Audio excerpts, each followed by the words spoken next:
Jasmine in Oregon.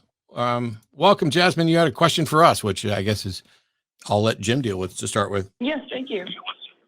Yes, thank you. So you claim / believe that God does not exist. What is your evidence for this? Actually, we don't claim that. We claim that we do not accept that the claim that there is one or more gods that exist. We don't make the opposite claim. Yeah. So, Jasmine, just for clarity, I think we actually do claim what you said, which is that I do not believe that a God exists. And the reason I don't believe a God exists is because all the claims for a God have failed to meet their burden of proof.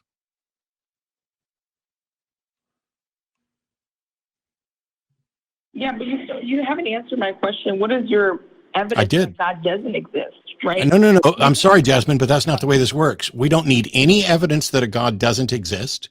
We don't have to prove that a God doesn't exist to not be convinced. For example, if I say there's four $100 bills in my wallet and you say you don't believe me, you don't need any evidence. You're saying I am not willing to accept your claim because you haven't presented enough evidence for it yet.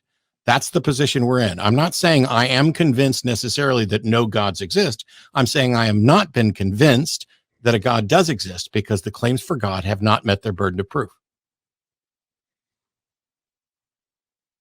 So, okay, so I'm going to read something.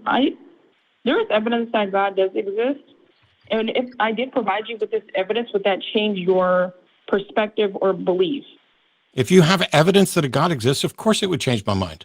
What is the evidence? Yes. So I have two. Number one, order in the universe. Entropy, the definition of entropy is that over time, things go to disorder. But as we see, the universe has been here for many years, and order has still been maintained. And, atoms and things only God can do that. There has to be some type of system and someone that's putting that into place. It's not random. And so order in the universe, because according to science, entropy, things are supposed to go to more disorder. So there shouldn't be order like there has been. And then my second point of evidence would be the Bible itself, right? There's accounts of multiple people, Mark, Matthew, John, and Luke. Okay. Jesus healed the blind, healed the sick, and all of those things. Sure. Are you ready for responses? Yeah. So okay. No. If you say you're ready for responses, that's when you're going to get responses. Right. So here we go. Okay, go ahead. So first of all, Matthew, Mark, Luke, and John are anonymous. We don't know who actually wrote those, so they are simply anonymous or written well after the events. They are not eyewitnesses. They are at best repeated stories down the way. So we can't really take any of that as evidence of anything other than what they say and what they claim. And so when we look at the so-called miracles of Jesus, almost all of them are done today by charlatans. All of his miracles can be done with simple magic tricks that stage magicians can do.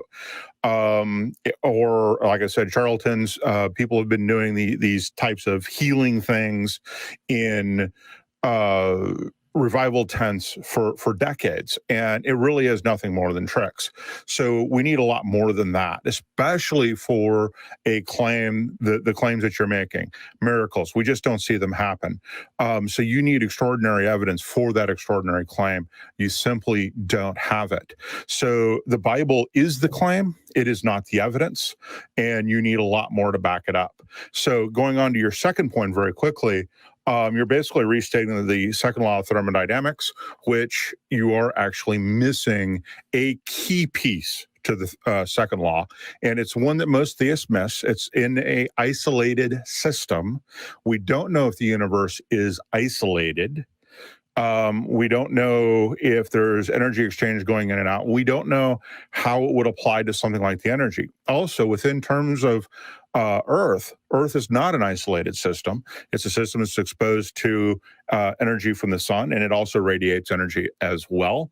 And so none of what you said is actually backed by science and is simply a misstating of very, very complicated systems on that.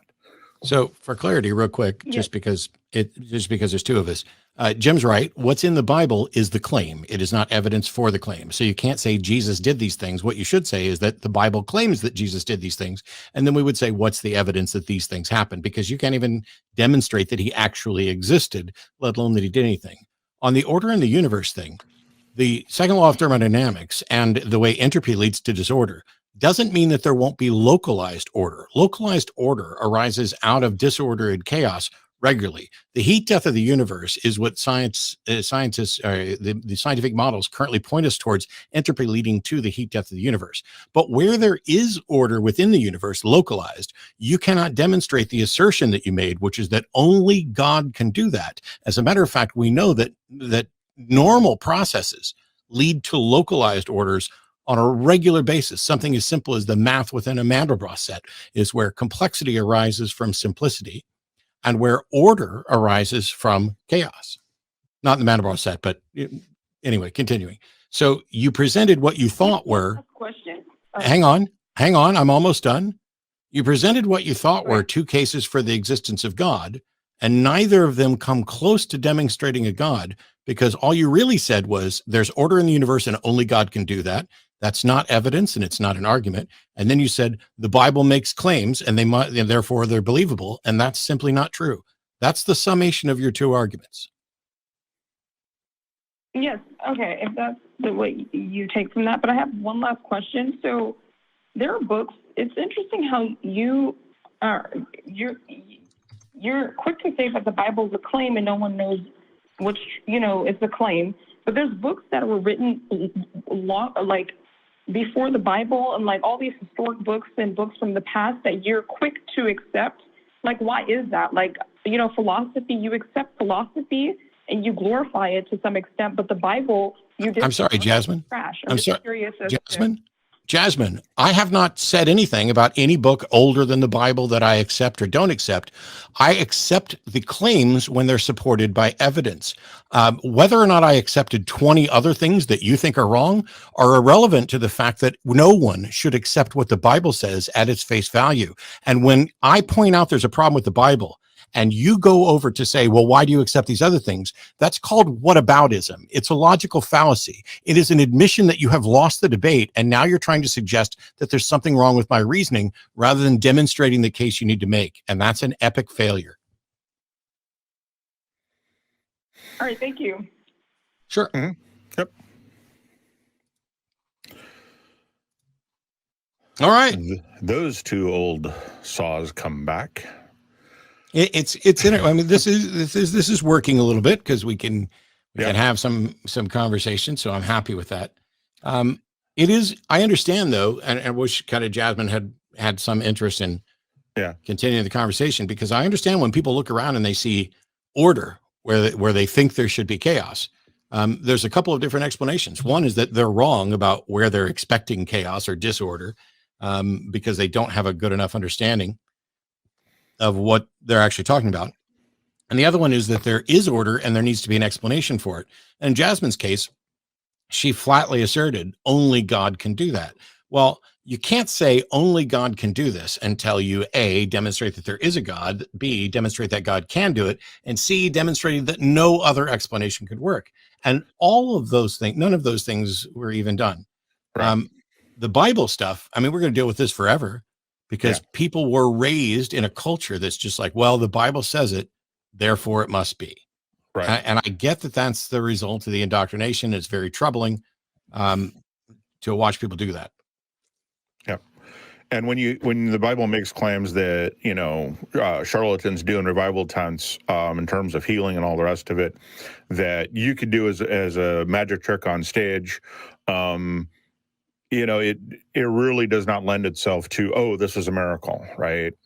You want to walk on water, there's ways to do that. And when you have a gullible, pre-made audience like you do in ancient times, and we do today, right? There are people today who will think that that have accused you of doing real magic and have accused other more famous magicians of doing real magic. And it's all just tricks, and you have to understand how the trick is done. but you have even more of that in more ancient societies where they didn't understand how things worked as well.